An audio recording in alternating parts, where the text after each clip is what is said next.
So guys welcome back to another video. So direct ವಿಷಯಕ್ಕೆ ಬರ್ತೀನಿ. ಈ ವಾರ ಯಾರ್ಯಾರು ನಾಮಿನೇಟ್ ಆಗಿದ್ದಾರೆ ಅಂತ ನೋಡೋಣ. ಸೊ ಇವಾಗ ನಿನ್ನೆ ಎಪಿಸೋಡ್ ನೀವು ನೋಡಿರಬೇಕು. ರಜತ್ ಮತ್ತು ಗಿಲ್ಲಿಗೆ ತುಂಬಾನೇ ಫೈಟ್ ಆಗ್ತಿದೆ. ಸೊ ನಿಮ್ಗೆ ಏನು ಅನಿಸುತ್ತೆ ಅದನ್ನು ಕಮೆಂಟ್ ಸೆಕ್ಷನಲ್ಲಿ ತಿಳಿಸಿ. ಮಾತಾಡೋಣ ಇದರ ಬಗ್ಗೆ, ಲೈವ್ ಆಗಿ ಮಾತಾಡೋಣ, ಓಕೆನಾ? ಸೊ ನಾಮಿನೇಷನ್ನಲ್ಲಿ ಬರೋಣ. ಇವಾಗ ಅಶ್ವಿನಿ ಗೌಡ ಅವರು, ಧ್ರುವಂತ್, ಜಾನ್ವಿ, ಗಿಲ್ಲಿ ನಟ ಮತ್ತೆ ಕಾವ್ಯ ಅಂಡ್ ಮ್ಯೂಟೆಂಟ್ ರಘು ಮತ್ತೆ ಮಾಳು. ಆಮೇಲೆ ಇಲ್ಲಿ ನಿಮ್ಮ ಓಟು ಯಾರಿಗೆ ಮತ್ತೆ ಯಾಕೆ ಅಂತ ಕಮೆಂಟ್ ಸೆಕ್ಷನ್ ಅಲ್ಲಿ ತಿಳಿಸಿ. ಆಮೇಲೆ ನಿಮಗೆ ಯಾರು ಫಸ್ಟ್ ಸೇವ್ ಆಗ್ಬೇಕಂತ ಆಸೆ ಇದೆ ಗೈಸ್, ಪ್ಲೀಸ್ ಹೇಳಿ ನೋಡೋಣ. ಬಟ್ ನಿಜ ಹೇಳ್ಬೇಕಂದ್ರೆ ಈ ವಾರ ತುಂಬಾ ಟಫ್ ಇದೆ ಗೈಸ್. ಯಾರು ಬೇಕಾದ್ರೂ ಹೋಗ್ಬೋದು, ಯಾರು ಬೇಕಾದ್ರೂ ಉಳ್ಕೋಬಹುದು, ಏನು ಗೆಸ್ ಮಾಡಕ್ ಆಗಲ್ಲ ಇವಾಗಂತರೂ. ಆಮೇಲೆ ಇಲ್ಲಿ ಮ್ಯಾಟ್ರ್ ಆಗೋದು ಏನ್ ಗೊತ್ತಾ, ಇಲ್ಲಿ ಯಾರೆಷ್ಟು ಕಾಂಟ್ರಿಬ್ಯೂಷನ್ ಮಾಡ್ತಿದ್ದಾರೆ ಅನ್ನೋದಷ್ಟೇ. ಬಟ್ ಮಾಳು ಅಣ್ಣನ ನೋಡಿದ್ರೆ ಹೊರಗಡೆ ತುಂಬಾ ಸಪೋರ್ಟ್ ಇದೆ. ಯಾಕಂದ್ರೆ ಉತ್ತರ ಕರ್ನಾಟಕ ಹುಲಿ ಅಂತಂದ್ರೆ ಉತ್ತರ ಕರ್ನಾಟಕದವ್ರು ನಾವೆಲ್ಲ ಸಪೋರ್ಟ್ ಮಾಡ್ತಾರೆ. ಬಟ್ ಬಿಗ್ ಬಾಸ್ ಮನೆ ಅಂತ ಬಂದಾಗ ಅವ್ರ ಕಡೆಯಿಂದ ಏನು ಕಂಟೆಂಟ್ ನಮಗೆ ಕಾಣ್ತಾನೆ ಇಲ್ಲ. ಬಟ್ ಅವರು ಹಾಡ್ಕೊಂಡು ಚೆನ್ನಾಗಿ ಹೋಗಿದ್ರೆ ತುಂಬಾ ಚೆನ್ನಾಗಿ ಬರ್ತಿತ್ತು ಅಂತ ನನಗನ್ಸುತ್ತೆ. ಬಟ್ ಮಾಳು ಅಣ್ಣಗಿರುವಂತ ಕೆಪಾಸಿಟಿಗೆ ಅವ್ರು ತಕ್ಕಂಗೆ ಆಡ್ತಿಲ್ಲ ಅಂತ ನನಗೂ ಅನಿಸ್ತಿದೆ. ನಿಮಗೇನು ಅನಿಸ್ತಿದೆ? ಹಾಗೆ ನೀವು ನೋಡ್ಬೋದು, ಧ್ರುವಂತ್ ಅಂತ ಬಂದಾಗ ಮೊದಲಿಂದೆಲ್ಲ ಎಪಿಸೋಡ್ಗಳನ್ನ ನೋಡ್ಕೊಂತ ಬಂದ್ರೆ ಇವಾಗ ಸ್ವಲ್ಪ ಚೆನ್ನಾಗಿ ಆಡ್ತಿದ್ದಾರೆ ಅಂತ ಅನಿಸ್ತಿದೆ. ಹಾಗೆಯೇ ಪಾಸಿಟಿವ್ ಆಗಿ ಕಂಡುಬರ್ತಿದೆ.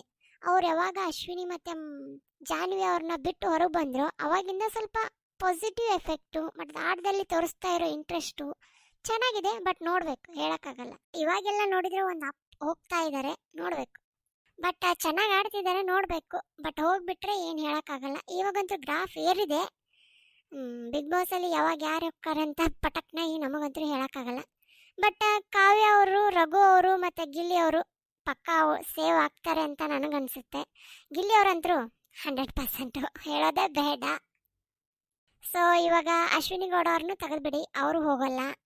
ನನ್ನ ಪ್ರಕಾರ ಜಾನ್ವಿ, ಮಾಳು, ಧ್ರುವಂತ್ ಇವ್ರು 3 ಜನ ಡೇಂಜರಲ್ಲಿ ಇರ್ತಾರೆ ಅಂತ ನನಗನ್ಸುತ್ತೆ.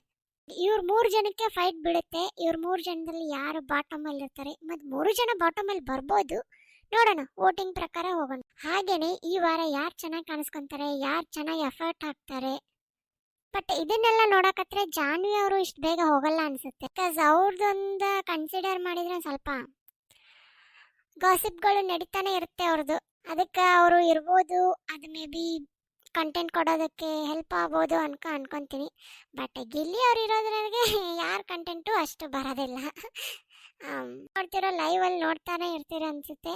ಎಲ್ಲಿ ನೋಡ್ತಿ ಅಲ್ಲಿ ಗಿಲ್ಲಿ ಅಲ್ವಾ? ನಾವೆಲ್ಲ ನೋಡ್ತಾ ಇರೋದು ಅವ್ರಿಗೋಸ್ಕರನೇ. ನೀವೇನಂತೀರಾ? ಬಟ್ ಗೊತ್ತಿಲ್ಲ ವೋಟಿಂಗ್ ಯಾವ ಥರ ಕನ್ಸಿಡರ್ ಮಾಡ್ತಾರೆ, ಯಾವ ಥರ ವೋಟಿಂಗ್ ಬರುತ್ತೆ, ಹೇಗಿರುತ್ತೆ ಅಂತ.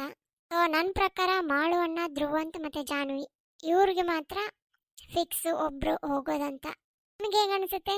ನಿಮ್ಮ ಫೇವ್ರೇಟ್ ಯಾರು, ನಿಮ್ಮ ಕಂಟೆಸ್ಟೆಂಟು? ಅದನ್ನು ಕಮೆಂಟ್ ಸೆಕ್ಷನಲ್ಲಿ ಕಮೆಂಟ್ ಮಾಡಿ. ಹಾಗೆ ಈ ಸಲ ಯಾರು ಫಸ್ಟ್ ಸೇವ್ ಆಗಬೇಕು ಅಂತ ಕಮೆಂಟ್ ಮಾಡಿ. ಆಮೇಲೆ ಈ ಸಲ ಬಾಟಮ್ ಅಲ್ಲಿ ಬಂದು ಯಾರು ಹೋಗ್ಬೋದು, ಯಾಕೆ ಅಂತ ಕಮೆಂಟ್ ಮಾಡಿ. ತುಂಬಾ ಇಂಟ್ರೆಸ್ಟಿಂಗ್ ಆಗಿದೆ ಈ ವಾರ, ನೋಡೋಣ ಏನೇನಾಗುತ್ತೆ ಅಂತ.